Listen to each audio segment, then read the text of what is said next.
श्री शिवाय नमस्तुभ्यम हर हर महादेव. तर उद्या आहे आपली महाशिवरात्री. महाशिवरात्री म्हटलं की जागरण आलं. जागरणाला ह्या दिवशी खूप महत्व आहे आणि उपवास आपला हा 15 तारखेला आहे.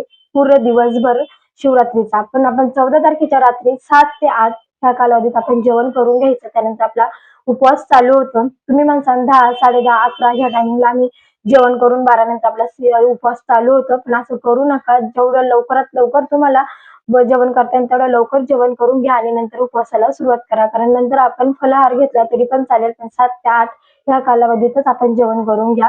त्यानंतर 15 तारखेला दिवसभर आपला उपवास असतो आणि ह्या दिवशी आपलं शिवतत्व खूप मोठ्या प्रमाणात जागृत असतं. म्हणून आपल्याला भगवान महादेवांची जास्तीत जास्त आपल्याला शिवरात्रीच्या दिवशी सेवा करायची आहे.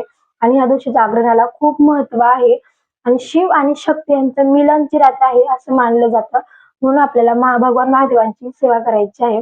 त्यानंतर 4 प्रहर सेवा म्हणजे रात्री जागून या सेवा आपल्याला करायच्या असतात. तर पहिला काळ आहे सायंकाळी म्हणजे प्रदोष काळात 6 ते 9 ह्या कालावधीत आपण दूध अर्पण करायचं आहे.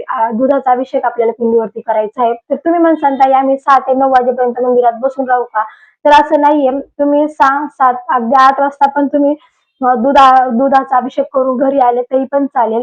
त्यानंतर दुसरा काळ आहे 9 ते 12. तर ह्या काळात आपल्याला दहीचा अभिषेक करायचा आहे आपल्याला महादेवाच्या पिंडीवरती.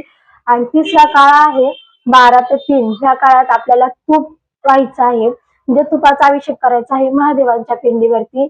आणि चौथा काळ आहे तो 3 ते 6. ह्या काळात आपल्याला मधाचा अभिषेक करायचा आहे. अशा प्रकारे आपल्याला 4 प्रहर सेवा करायची आहे आणि हे असे 4 टायमिंग आहेत वेगवेगळे 4 प्रहर सेवेचे. तर म्हणून म्हणतात ना की शिवरात्र म्हणजे जागरण म्हणजे रात्रभर आपल्याला जागायचं आहे ह्या दिवशी. आणि ह्या सेवा तुम्ही म्हणसान ताई आम्ही झोपू का 9 वाजता 9 ते म्हणजे नाही का 12 वाजेपर्यंत आम्ही 12 वाजेपर्यंत झोपतो दही अर्पण करून आल्यावरती आणि परत 12ला उठून आपण तुपाचा अभिषेक करण्यासाठी जातो. तर तुम्ही असं केलं तर तुम्हाला परत 12 वाजता आंघोळ करावी लागेल आणि आंघोळ करून तुम्हाला तुपाचा अभिषेक करायला मंदिरात जावं लागेल. म्हणून असं न करता आपण जर जागले तर अतिउत्तम आहे. ह्या दिवशी जागूनच आपण आपली सेवा पूर्ण करा. आणि नसेल जमेत तर तुम्ही 2च प्रहर करा. 6 ते 9 पर्यंत करा. 9 ते 12 वाजेपर्यंत ह्या 2 केलं तरी पण चालेल. आणि ज्याला जागरण शक्य आहे त्यांनी 4 प्रहर सेवा केली तरी पण चालेल. म्हणजे 4ही मुहूर्तावरती तुम्ही तुमचा अभिषेक पूर्ण केला तरी पण चालेल. अशा प्रकारे आपल्याला 4 प्रहर सेवा करायची आहे. आणि खूप महत्व आहे या दिवशी म्हणजे शिवरात्री म्हणजे जागरणाला.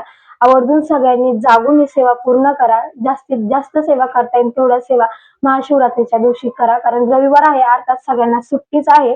त्यामुळे आपण ह्या सेवा आवर्जून आपल्या घरात करा. सर्वांना